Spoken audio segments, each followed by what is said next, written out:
and live from Ohio, Pennsylvania, and North Carolina. We have Techegy podcast, and we are doing an interview tonight with William Milli Hicks. It's been a little while since we've had Milli on. He is obviously a game publisher who's published games like Crazy Chicky, Archidon, Desolator, Runaway Train, and is also one of the moderators on the ColecoVision and Atom Fanatics Facebook group. Welcome back, Milli. It's been a little while. Yeah, it is. Nice to see all you.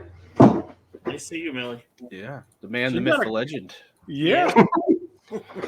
You got a couple of new games coming out. I think that's probably a great place for us to start tonight. Yeah, we got 2 new games this month. We have right now already available. Well, okay, we have for pre-order, even though it's going to ship in about a week and a half, is the sequel to Crazy Chicky Jr., which is Crazy Chicky Jr. New Clock City. It's a play on New Jack City. And in this, Junior has left the hen house and went to the big city. And in the big city, the 4 evil foxes, Fred, Bob, Frank, and Maurice, have each taken over a different borough. And each borough has 26 different hoods in it. And each hood has 3 different gray fox henchmen running it. And what's happened is they've taken all the hatchlings out of the hatchery and chased them out into the streets. And now Chicky, using the Eggmobile, which has these fantastic features, must go through the city and avoid all the gray fox henchmen, watch out for detours, collect all the hatchlings, collect up any coins you can find. I don't know if Junior is a male or female. Collect any coins he can find. And once he gets all the hatchlings in a burrow, then he gets to go after the boss, who happens to be standing on top of his hideout, which is a skyscraper, and he's throwing hatchlings off, and you got to catch all 200 of them. There are 96 different level or screens, 4 different levels, 4 different bosses. It's a really big game. It uses John Lundy's speech synthesizer, so it talks to you if you have one plugged into your ColecoVision. And if anybody ever wonders what that sounds like, you can go on YouTube on my channel. There is a video I have on there where the speech synthesizer via the Atom, it's via the ColecoVision because I'm using the ColecoVision side. It recites the whole London Bridge nursery rhyme, the long one. And it's a really long, but it does the whole thing. But New Clock City, that game is out. It has very smooth horizontal vertical scrolling. It has passcode features where you can come back and play later. Once you beat a boss, you can come back later and play it. Playability-wise, it probably is about a 3-hour game to beat the whole thing. So it's a really big game. It uses a lot of features of the ColecoVision that I haven't seen used by other people yet. And that's the sequel to Crazy Chicky Jr., which is New Clock City. And then the other one, which I teased a couple weeks ago, is the third in the series. It doesn't really have a name yet, but Chicky, after saving New Clock City, has been now promoted to space captain, and he flies the egg spaceship around. And on one of his missions, he is escorting the 4 evil foxes to a new prison, and they break loose and they crash the ship on an asteroid. And now he has to go through the asteroid and find them. And so that's the third game in that series. That would probably come out in February. It's basically written, but I got to go back and clean it up. It has a lot of little things I don't like in it yet. So that game is coming out. That one is in pre-order. Sales going really good on it. I'm just waiting for the printed material to come back out or to come here so I can ship it. It's already available for Retro Gamer Club members. They can download and play it right now on their emulator. So that's one game. And the other game, we have a new thing on our site, which we call budget packaging. This is a normal box, what we call a big box. With this, when we make the games, about $10, $10 to $15, depending on the game, is in the packaging. because I have to order in bulk. I have to order at least 100 per, and I have to order them. I have to pay the shipping and everything. So there's a lot of money in the packaging this. So what we come up with was a budget packaging, which basically is for games that once they run their lifetime, and I'm not going to order hundreds of these boxes that sit on the shelf and hope I sell them out, but the game is still selling 1 or 2 a week. Or if it's a game that I feel doesn't really deserve a big box like this, because it's just a small game, a fun game, but it doesn't deserve the extra boxing, we have budget packaging. And budget packaging is, just a size comparison, is this. Budget packaging is, it's the cartridge with a bubble wrap around it. It's a plastic cartridge protector box and a sleeve. Just like these have a sleeve, this one has a sleeve. And then if you want the manual, you go online and you can print the manual out if you want it bad enough. This is our, we have Crazy Chicky Jr., or not, yeah, Crazy Chicky Jr., the first one, Crazy Climber, Redux, Bitcoin Miner, and Classic Games Revisited, which is Demon Attack and New Atlantis. Those are all on budget packaging, as well as Wormhole, which is our newest game here. This one is an arcade game in the vein of arcade games from the early 80s. It's just nonstop action until you die. There's no like end to it. There's 50, I'm going off the top of my head, so I could be wrong, 42 different waves, 1 mega wave of 13 different enemies. There's 9 different enemies to fight. And there's some, if you go online and look at the video on how it plays, the graphic presentation on the screen is designed to warp your eyes and make it hurt because you're in a wormhole. So that's a game that's out right now, and so is Crazy Chicky Jr., which is pre-order. Like I said, the printing material should be here next week. The Thanksgiving holiday is throwing off a little bit. Sure. Once they get here, then they start shipping too. So that's what we got going right now, and then we have a couple other games still in production. I actually like the budget packaging because everyone here knows I'm cheap. Well, see, that's the thing. A lot of people said that they didn't want this because they wanted the big box for collections. And I thought about it. I said, well, maybe. But then again, maybe they just want the game. So I said, I'll try this game and I'll see how this works. And so far, this is working pretty good. And fascinating or not, I mean, I've got a lot of orders over the past 2 weeks, and 80% of them has been for this size game. Really? Well, here's why I like it, Milli. Here's the thing. One, that little box will protect the cartridge, which is nice. And I'm one that wants to play games. I'm not here to resell them. I'm not here really to display them. I'm a game player. I'm not a reseller. Right. I'm not trying to make money off them. I want them to play. And that's why this, I like to have a little box that at least protects the label on it. And then, I can play the cartridge whenever I want. And as far as documentation, 90% of the time I never read it anyway. I just try to figure out the game. So. Well, we may have an option on this too, because I don't know if you know, I don't know how you pronounce it, Cote or Cot Gamers or over in Europe. They have an exclusive with us for some games where they purchase the games from us, the ROMs. They purchase the PC boards and the ROMs from us, and then they make their own cartridges, their own boxes and everything. They do a high-end designing of it for their club members. So I told them, I said, they're looking at taking New Cluck City and this one. I said, and this one would be a good one for you because we're going to sell a budget pack. But if you want to make a big box version, people will buy it just for that collectible box. Oh, yeah. Right. So the person that's desperate for the collectible box, so they can buy it from Europe and pay the extra shipping. Yeah, well, my thing is I want to play it. I don't want it to sit on the shelf. You know what I mean? Right. So... Yeah, but I kind of like this too. This is similar to, I used to be in the printing industry. I used to work for printers and I wrote a lot of software for them. But the big thing about the printing industry back in 2000, when I was in it, is that everything was going to on demand. Mm-hmm. We printed books, and before you got laser printers and everything else, if you wanted to print a book, you had to print a couple thousand copies at least. But it was going on demand. It was almost getting to the point where you can go to the printer and say, I want this book printed, just this one book printed. And they could almost do it and be cost effective. This right here, because I can do everything in-house now. I laser printed for the box, for the sleeve, the cardboard box I ordered, or the plastic box I ordered them. We print the shells internally. We do everything inside. The only thing I don't do inside is the PCB boards, which I have made in China, and they come here and I then solder them all up.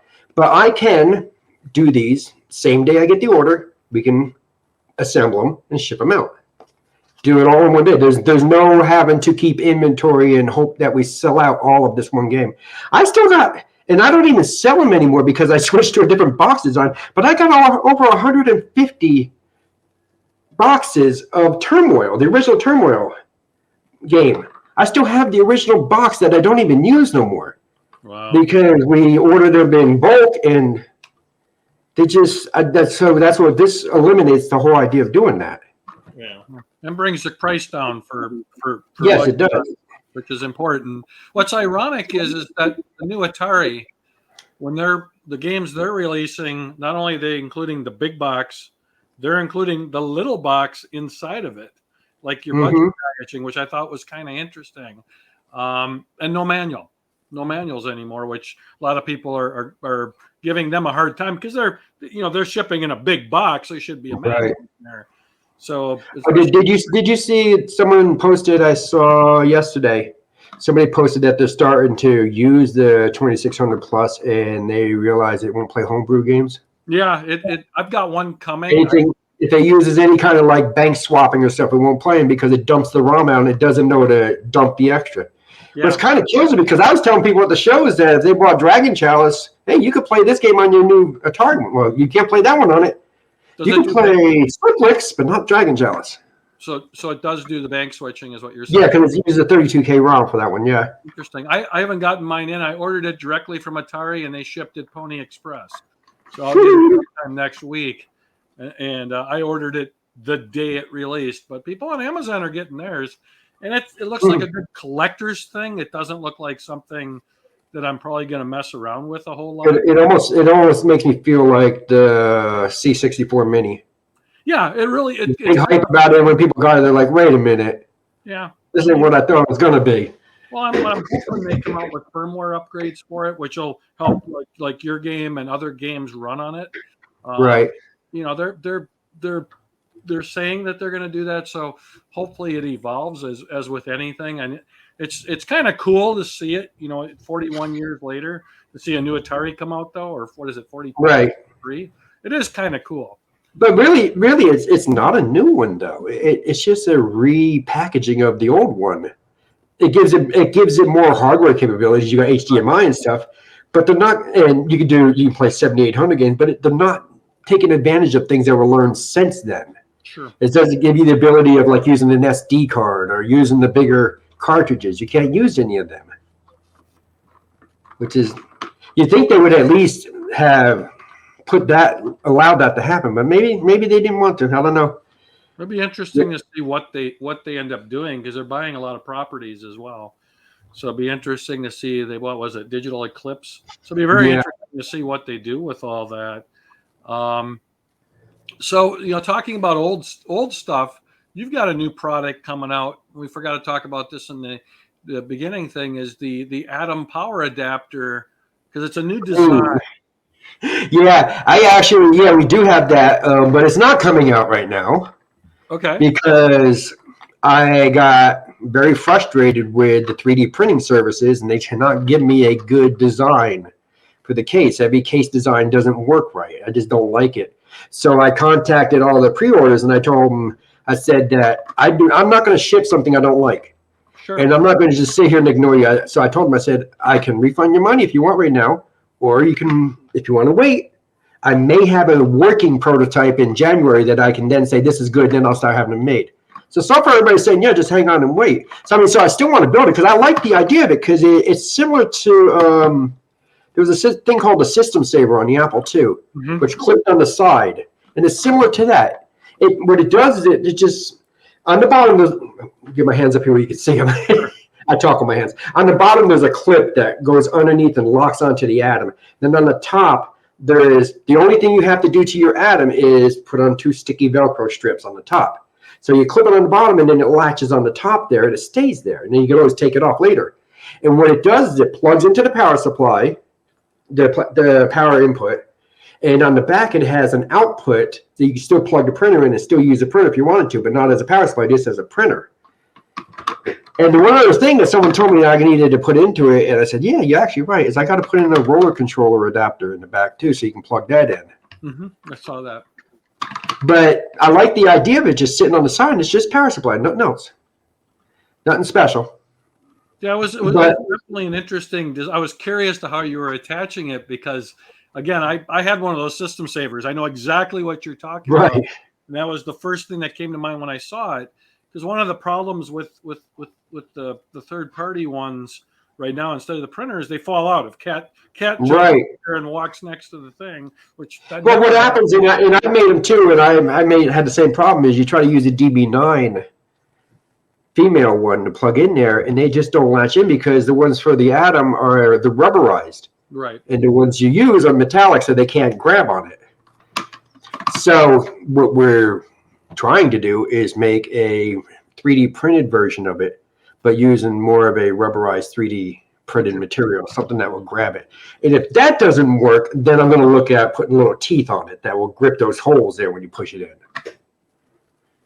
But in either case, the way it works inside, though, is your power supply is in. Get my hands up here. The power supply is inside the box, and there's a little cable inside that you plug in first, then you put it on there. So you're not trying to line it up and lock it in. You plug the cable and then you attach it. So it's got like a little flex to it. You can unhook it and then pull the cable out. Interesting. But everyone what was happening is every 3D printed setup that we came up with, we have it designed up, but every time we get it printed, it's either like we'd have to print like 4 to get 1 because the other 3 would fail or they would crack, they'd get damaged, and I just didn't like it. Sure. So we're still playing with more ideas, and I'm going to try a resin printed next just to see how that one works. Resin print is nicer, but I got to find the right resin because it's fragile, it cracks easy. So we'll see what we can do. One person told me that I should just go with, I think it's called polystyrene, whatever the sheets are. Okay. And the sheets of plastic, and just cut and build them out of that like as if it was wood. And I kind of thought about it. I said, it'd be easy to do, but I don't know what it would look like when it got done. That would be my concern too. I know exactly what you're talking about. I like the 3D print idea. Right. Yeah, something like I also thought about making a 3D negative mold of it and going the route that the original Apple II did and using expanding foam to build it. Remember the original Apple II had the case was out of an expanding type foam. It wasn't foam when you got it. It was hard plastic, but they sprayed it and then it expanded. Something like that. But then I thought to myself, yeah, that would overheat and blow up. So I can't do that. Cool. What you got, JC? You've been quiet tonight. Yeah, I have a sinus infection, but well, there you go. Not funny. Yeah. No, right above my eye, just the glasses resting on my cheekbone right here is painful. But anyways, jumping back to you had the budget saver and the normal packaging. Have you ever, and I guess maybe this might go along with the club, but have you ever thought about just selling the ROMs individually, even through Steam or Game Jolt or another service like that? I've had a couple of people mention it. We tried to sell the digital ROMs when we first came out, and I didn't sell one. Really? Nobody would buy them. I had them online when I first put Crazy Climber Redux in our store at $50 a pop. I had their ROMs on there, $10 to download. Nobody bought them. Everybody bought the thing.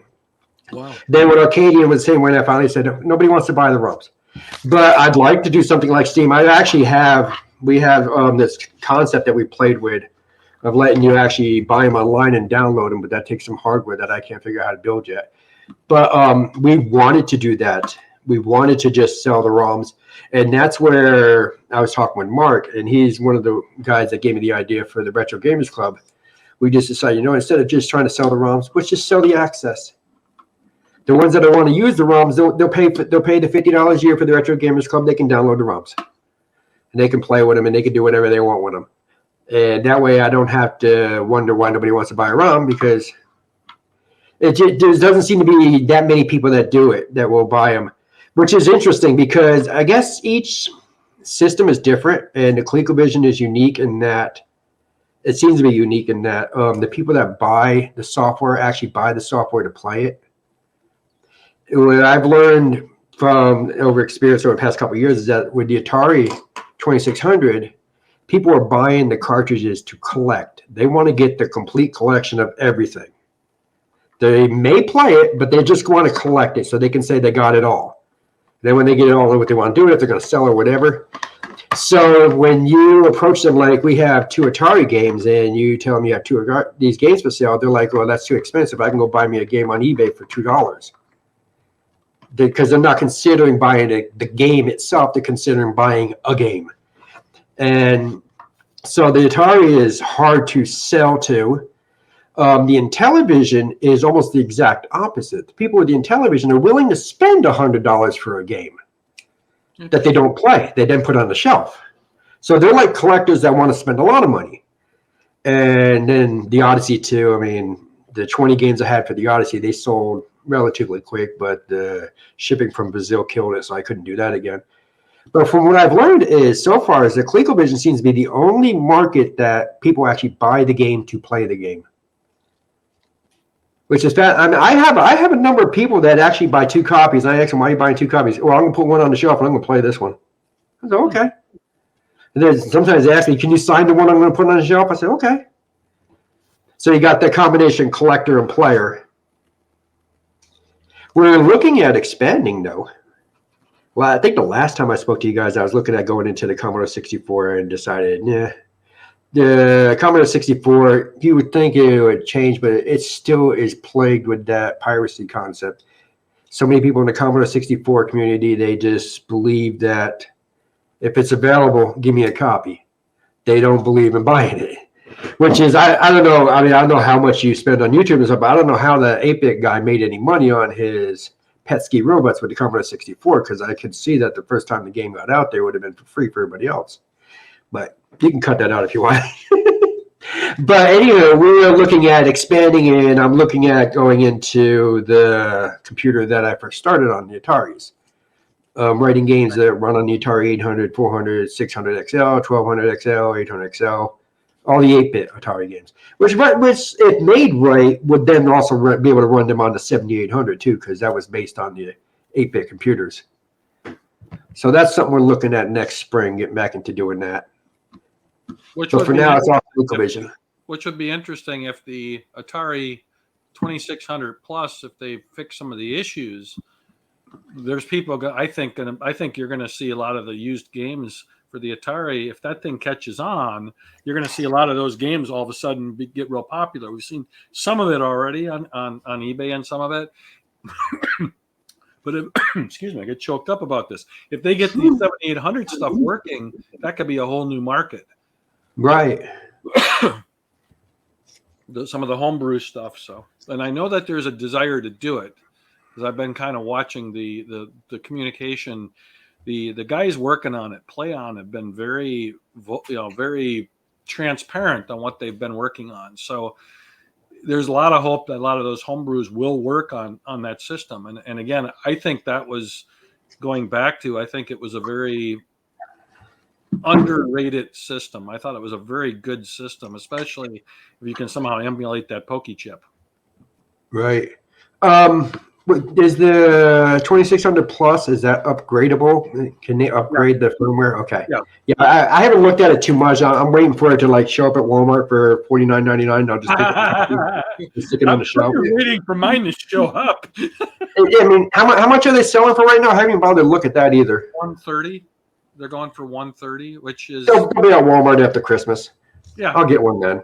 Yeah, they're Amazon right now. I'm trying to remember who has them. I think GameStop has them in some countries. So, but yeah, it'll be interesting. I can't wait to get my hands on it just to see how they're doing. I can't justify purchasing one yet. Not yet. I get that. Let everybody work out the quirks. Right. So, cool. What else, guys? What else do we have? I know that I've played both your at least the 2 new games because of being a member of your club. Super. So you played Wormhole? I played Wormhole, and I played the new I'm not going to say what JC said, but the new Cluck City, I did get to play that, and I did watch your video, which if you're playing that game, that video was helpful because there's a lot going on in that. I was amazed at how much was really going on in that game. It's and there's actually, to tell you the truth, there's actually stuff that's not in there anymore. There's other things in that game still that I took out because I figured, you know what, it's just getting overly complicated. I mean, if you played it, you see you got the detours when you move it around. Mm-hmm. It'll ricochet you around. And I don't know if you noticed, some of them actually turn. Every time you touch a detour, it turns. Well, if you've gotten deeper into it, you'll find switches, red, green, and blue switches. I haven't gotten to the switches yet. Well, there's also, which I took out of it, there's also red, green, and blue detours that only turn on when you turn on the switches. And the whole concept was to leave certain sections of the different hoods inaccessible unless you found a switch to turn it on. Oh. And then there's also the yellow switch too, which I kept out completely, but the yellow switch turns on, but it's only active for, I think it was, 2 minutes? And in that 2 minute time, you had to do whatever the yellow switch turned on, which is either turn on coins, turn off coins, or whatever. There's a lot that we took out of the game. I said, okay, it's all in there. The code's in there, but I said it's just too complicated. Somebody's going to get lost. What's going on in there? It reminded me when I first put it on. It reminded me of Pepper 2. Someone said Mousetrap to me too. Not less Mousetrap, more Pepper 2. But yeah, that game was one of the funnest games for me to write so far, because prior to that game, I had this philosophy of I get an idea for a game in my head, and I sit down and I start coding to that idea. And I start building the idea. And by the time I get the idea to a point where it's playable, a lot of times I run out of steam and it's like, yeah, that was a good experience, but it sucks. Even though it doesn't suck. I just burnt out on the idea. And this game with New Cluck City, I said, I want to approach this differently. Instead of trying to build the game, because when I build the game, then I have to keep fixing the bugs and changing the play and make it work. I said, instead of doing that, I want to build the mechanics. So what I did is I sat down and said, okay, what I want the game to do, I wanted to have horizontal and vertical scrolling. So I built the mechanics to do that, and I made sure it worked perfectly fine. I said, okay, that's fine. Throw that to the side. Don't think about it again. I want flicker-free sprites. So I built towards that. Put that aside. And then I wanted all these other things changed. Things changing in the background, which uses custom fonts. And I built that, and I put it to the side. When I was all done, I had to finish game, and there was no bugs in it. And it played the way I wanted to. And I'm like, this is great. And then to prove my point, I said, but it needs a boss level. So I wrote the boss level. And I spent 3 weeks chasing bugs down to that boss level. Because, again, instead of writing the parts and make sure they work, instead of doing that, I wrote the game portion of it instead. And then I had to find the bugs in it. Because I couldn't scrap it because this is what I wanted to do. So I learned that, and when I went on to Wormhole, I just decided, and not to give out secrets, but Wormhole, I spent 10 days coding, 8 hours a day for 10 days, and it was done. Because I did the same thing. I spent 5 days every day, 8 hours a day, working on the mechanics, getting everything working perfectly the way I wanted to, having to have patterns in there and everything. And then when it was done, then I put it all together into a game, and then I tweaked the gameplay. So that's my new process, and it seems to work better because I don't burn out. I've got a littered trail of like 20 games where I burnt out on, because by the time I get to the gameplay portion of it, I burn out on the mechanics because I've chased down this one issue for 3 days, and now I hate it, and I don't want to look at this thing. I'm bored with it. Nobody's going to like this game anyways. So. No, it's and Mike, just so you know, this goes with the music. Okay. That goes with the music. Okay. Oh yeah, Mike's. I was going to bring that up here as soon as I got a chance. Milli showed me a game when I went on one of his podcasts. I don't remember when, but and you were having some issues with memory. I think you told me, but you showed me what looked like a really cool game. It was like Guitar Hero kind of. Yes. You had like I can't remember now. You had like a stage with a bunch of people up there, and you had musical notes. Oh, yeah, that one was Groupie Hero. That's It looked really cool. I've been really interested in it, and I was just wondering what the status was. All right, Groupie Hero was, first off, I came up with the concept, I came up with a ColecoVision of Guitar Hero. And the issue I had with a Guitar Hero is if you know how Guitar Hero works, is you're not supposed to press the note until the note gets to you. That's when you hear the sound. But the way the ColecoVision works is when it was making the sound, that's when I would know to display the note. So I had the issue of you're seeing the note way before you press the note as it moves down the scale towards you. And no matter how I thought about that, I said, I just can't. It was almost like I would have to pre-process the sounds to know when the note is going to come to the button pad that you have to push. So that kind of killed the idea of Guitar Hero. And I was thinking about it, I said, well, what about if I do let the notes come out, but instead of you trying to play a guitar, instead I started playing with it. I said, what if you have a band on stage, in the old, like the Beatles style, and you see people sitting in the audience and you have speakers, and as the band's playing, the musical notes are flying out in there, and you're the ultimate groupie, and you're trying to catch all the musical notes. I thought that was pretty cute, and I even thought of then you could have people bouncing the beach ball around who get in your way and mess things up, and I thought the idea was pretty cute. I did too. But I hit up on the point of the problem of, okay, now I have to get music, and I am not a sound composer. So I put that one to the side, and while I had it to the side, it's still there. Nothing ever gets thrown away.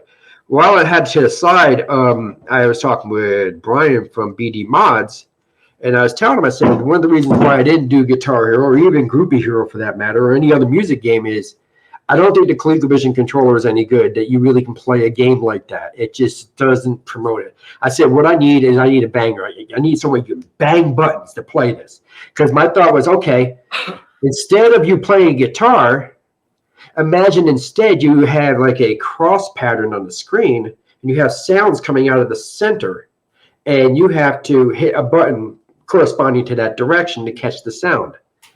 Okay? So he said, okay, and we talked about it, and we came up with this. This is the 4 cardinal directions and the fire button duplicated. And with a ColecoVision controller, you can't do up and down or left and right together at the same time. With this, you can. You can do up and down at the same time, left and right at the same time. So this right here, this little controller will let you play something like that, trying to catch the sounds. So that's a thought we're processing right now. And Milli, have you ever downloaded LMMS? It's a free music making program.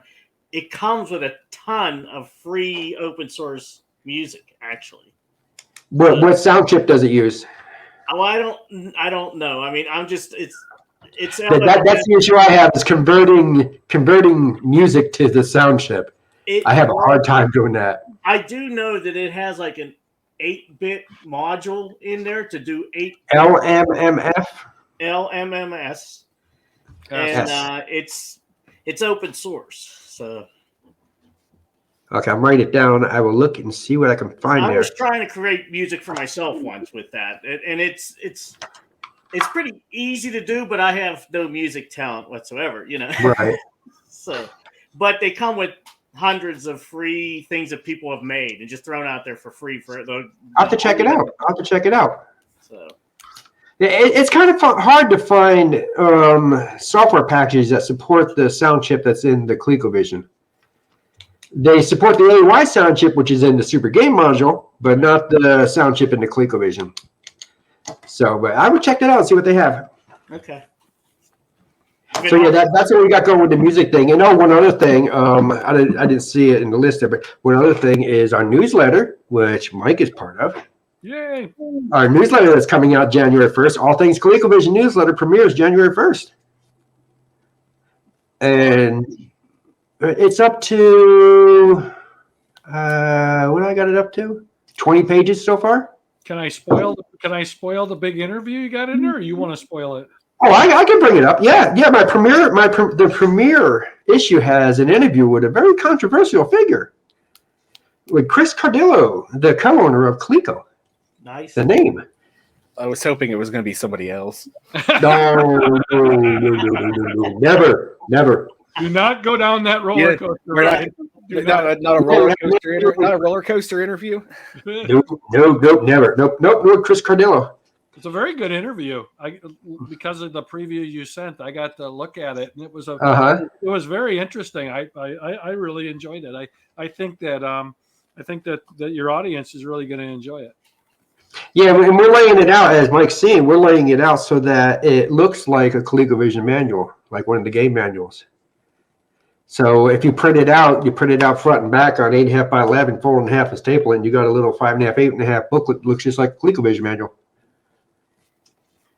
So how's that being released? Is that just going to to everybody, or? Yeah, it's just going to be a straight PDF on allthingscolecovision.com. It'll be on there. Probably will be shared on the Coleco and Atom Fanatics. Yeah. Oh, yeah. It'll be published everywhere. If anybody wanted a printed copy, us to print them themselves, we'll come up with some way of doing that.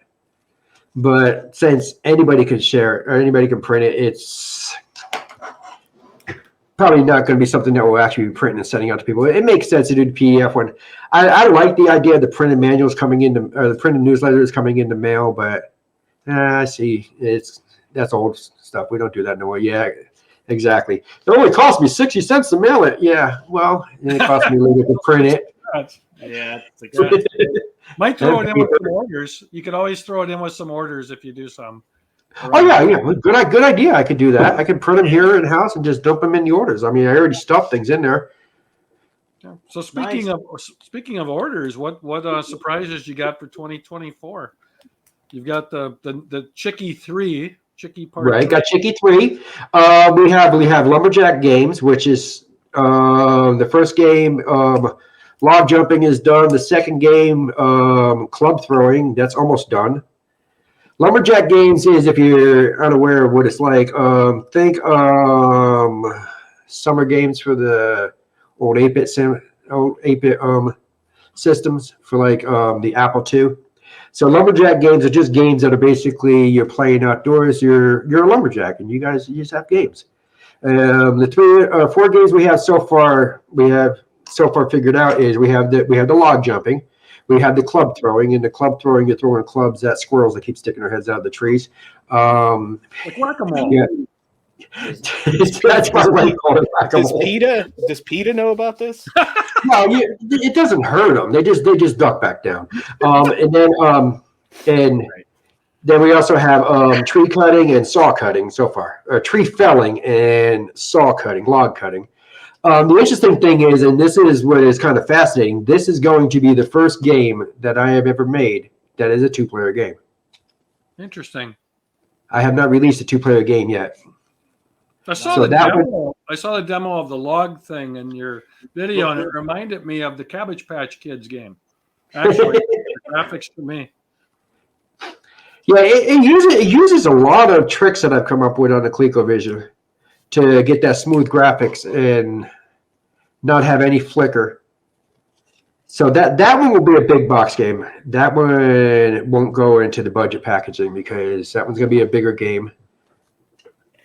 You gonna need a memory module for that one? No, you shouldn't. I'm trying to avoid using the Super Game module because we had 2 games come out this year, Desolator, Runaway Train. Both of them required the Super Game module, and they are awesome games, but their sales have been very slow compared to all the other games. I mean, just to compare the two, Desolator came out in February, and Demon Attack / New Atlantis came out in February also. Both sold for the same price. Desolator required a Super Game module. The other one didn't. I sold the first 100 copies of Demon Attack and stuff. They're gone, and now I'm into about 20 copies in budget packs so far.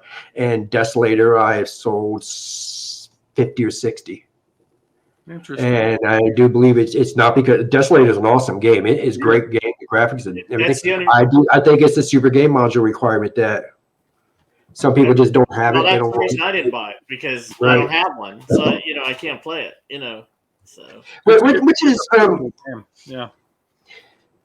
Which is like a sticky situation because they don't make the Super Game module anymore. Well, they do, but they don't. And I guess it's supposed to be making a Super Game Module 2 now. I think that's only just to try to resell to everybody who already bought the first one. I have a Super Game Module.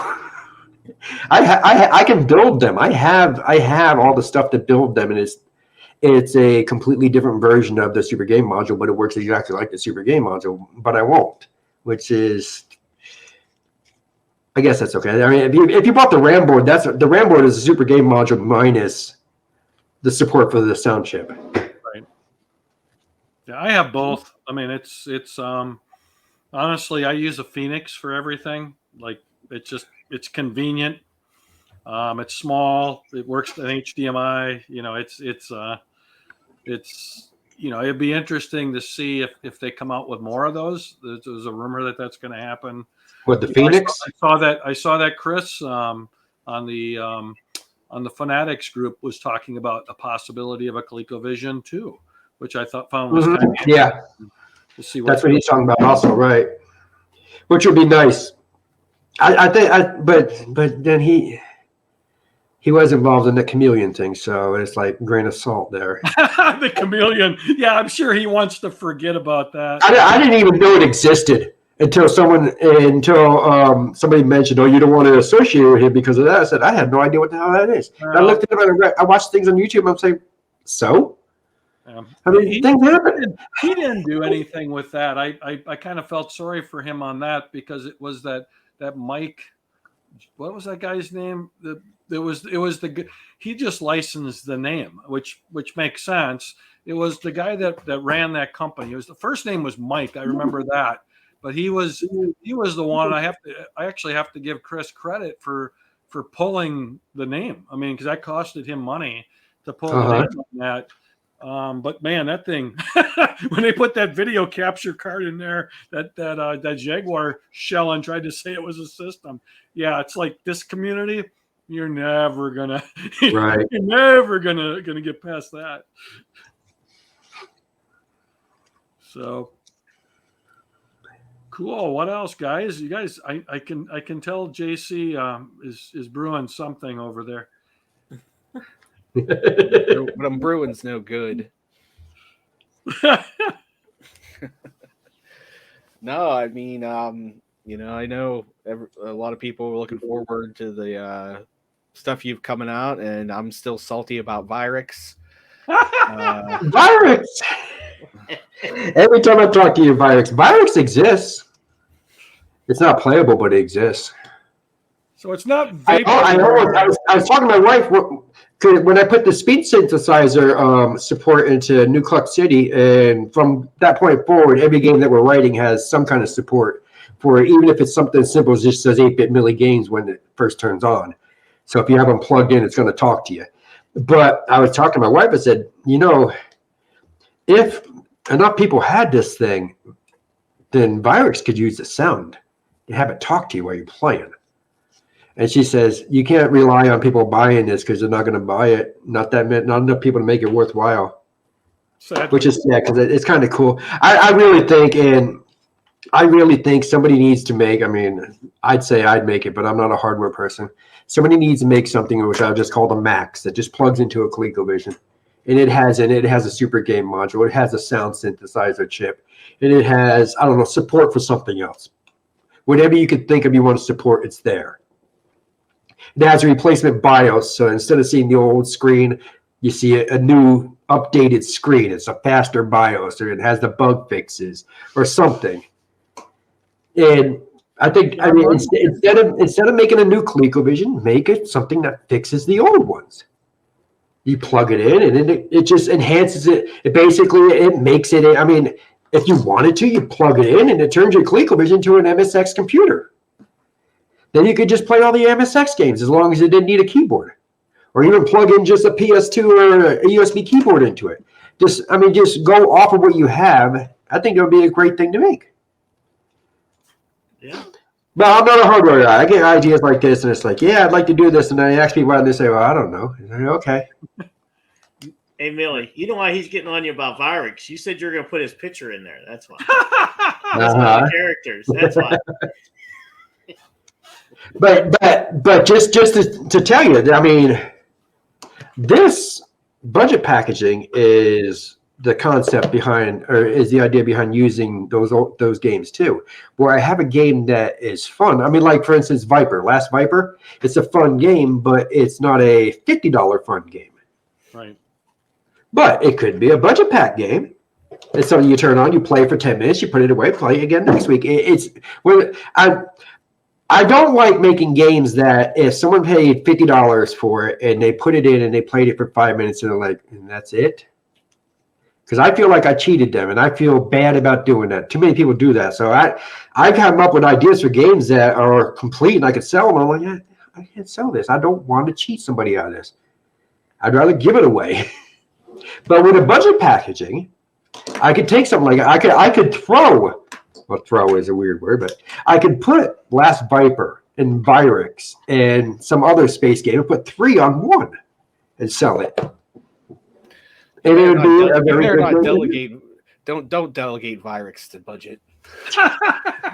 The concept and the idea behind Virix is awesome. I fell in love with it the first time I saw it. I believe, where was that? Was that at Korg's? It might have been. Was it the one where you had the person space and it had the bugs on it and stuff? Yeah.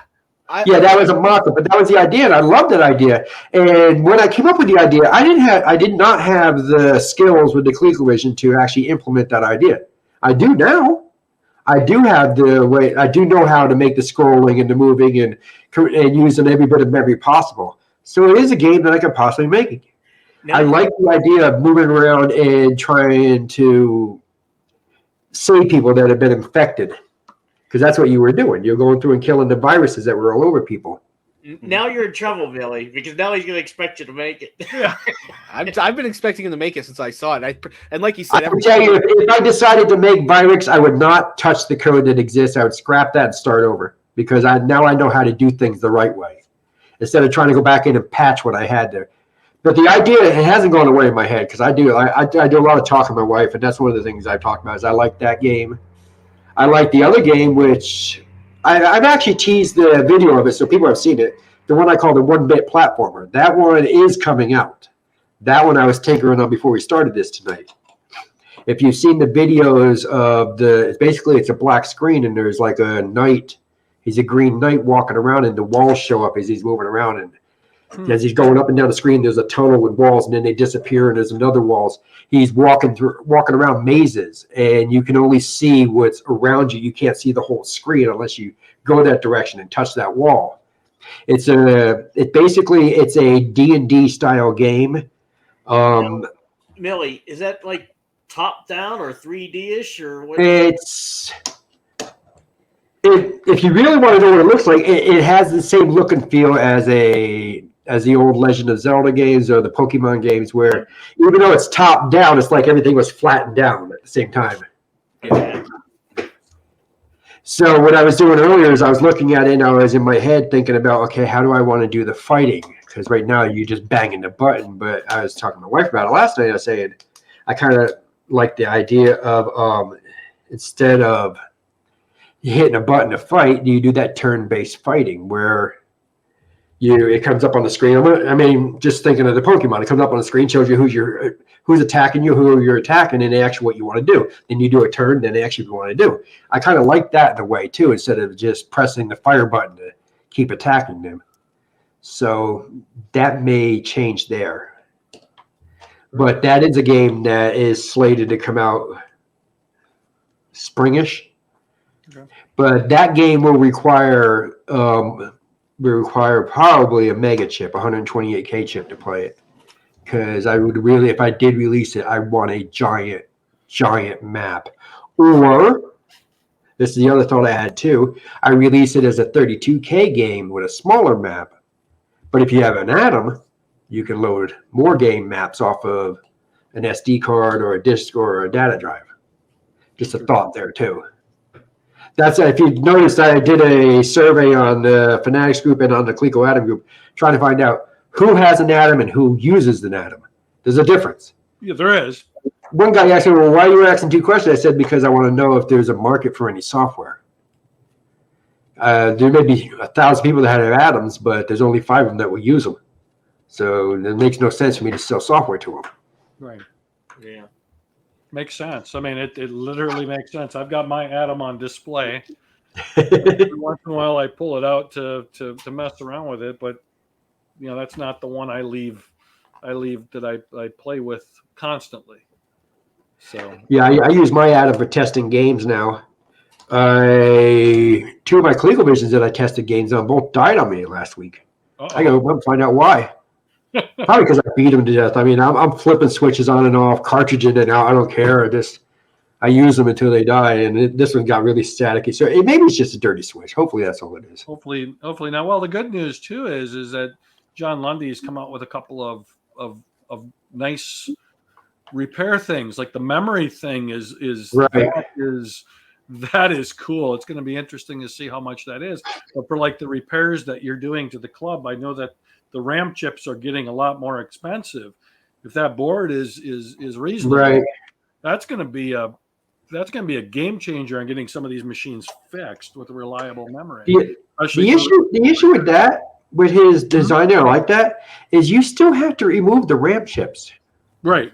And if you remove the RAM chips, at that point, you might as well just drop some sockets in and put more chips in it.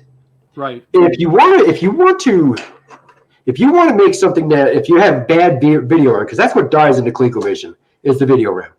If you have bad video RAM, if you want to make something that replaces that, the simplest, and I know it's simple as it sounds, the simplest way to do that is to cut the power to the RAM so that they're not active anymore. Cut the power, and then just piggyback the RAM on top of the VDP chip, because that's the only thing that accesses them. Interesting.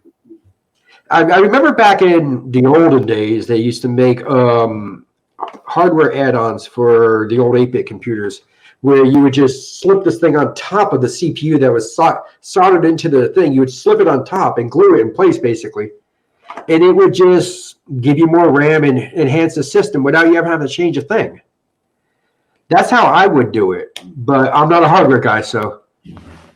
Well, you're more of a hardware guy than I am at this point. The way some of those things. Well, I take it back. I am a hardware guy in the fact that I can repair hardware and I can build things, but I can't design from scratch. That part I can't do yet. Someday maybe I'll get free time, which I don't think I will. No, you never do. No. I think my cat is saying it is about time to wrap this up, because I know some people have can you guys still hear me? She likes to type on the keyboard. But anyways, does anybody have any other questions, or is everybody good? I think we've covered everything that we over here. No, I think we're good. And as always, we appreciate you coming on, Millie. Oh, I want to say one thing. I don't know if you remember last year or if you saw it, but we do two things. We do a Cyber Monday live stream, and we also do a charity stream at Christmas. I think it's either going to be like a couple days before or like a couple days after Christmas. So I don't know if you want to be a part of that and jump on for a little bit and hang out. Basically, we get on, we talk, we BS, we play games. The Black Friday stream, we kind of look around for deals and we just like spend money. And usually it's me maxing out all my cards on GOG.com. But and then we're doing a 12-hour. We did a 24-hour live Christmas stream last year, and that was rough. I'm not gonna lie about that. That was really rough. So we're gonna do 12 hours this year, but we always look for people to just hop on, for an hour or two and hang out. And sure, yeah, sure. Send me information. Normally, I have to do it from my office because I don't do it at home, only because my daughter would drive me crazy. My cats would drive me crazy, so I do it at my office. And unfortunately, since the last time we talked, I moved my office, so I'm now 20 miles from home instead of 10 miles. Yeah. Sure, it'd be during the day. So. Yeah. Cool. Sounds good. Cool. Very cool. Thanks for coming on. And I guess we always say here at the Techegy podcast, stay nerdy, my friends. That was one of the worst last ones. time you were on, we sing it now, so it's even worse. but you know, it's, Yeah, that Well, was wasn't you channeling like Macho Man or something like that last time I was on? that was my we could have intro. done. You're right. I haven't done that intro. in a Yeah. while. No, you have I'd not. wait for I that. haven't. We'll do it the next podcast we do. I'll bring it back. I forgot Christmas about that. special. yeah. Man, It's been a when while. John lets me do them. Yeah. It's when John lets me do the intros. Ah, I do it differently than he does. I think that's what happened. I started letting other people do it, and then I just started getting into the normal. You're right. I even have the text saved of what I said and everything. So yeah, I remember that. it's coming. It's coming back. It's coming back. It's just All right. like eating at Taco Bell. It's coming back. It's coming back. Up or down, it's coming. And on that note, we appreciate everybody On that listening. brown note. Yep. On that note, ColecoVision and Adam Fanatics on Facebook, 8-Bit Milli Games. Check it out. And again, we really appreciate you being on with us, Milli.